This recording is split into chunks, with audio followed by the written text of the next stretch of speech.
Yes, nimefika hapa Mahakama Kuu ya Tanzania leo tarehe 2 mwezi wa 6.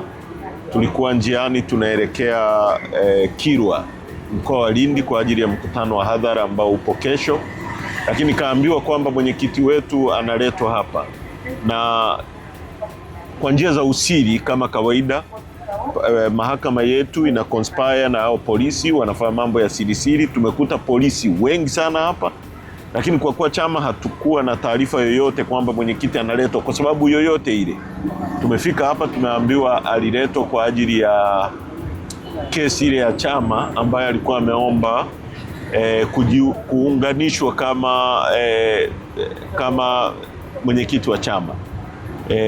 Kwa hiyo mahakama imerule out kwamba madam kesi imeshafutwa, kwa hiyo hilo tukio la yeye kuunganishwa kama mlalamikaji kama mwenyekiti wa chama limekuwa overtaken na event. Kwa hiyo kesi imefutwa. Kwa hiyo ni hilo tu, lakini sasa tunaelekea Kilwa ambako tutakuwa na mkutano mkubwa sana wa hadhara kule kesho, na tutazungumza mambo mengine yote ya nchi yanayohusiana na uendeshaji wa nchi yetu na serikali hii dhalimu ambayo imejiweka madarakani kwa mtutu wa bunduki.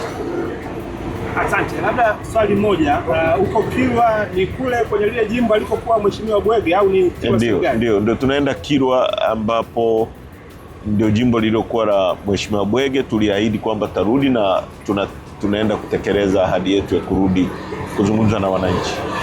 Pamoja na kupokea na wananchi. Yes. Asante.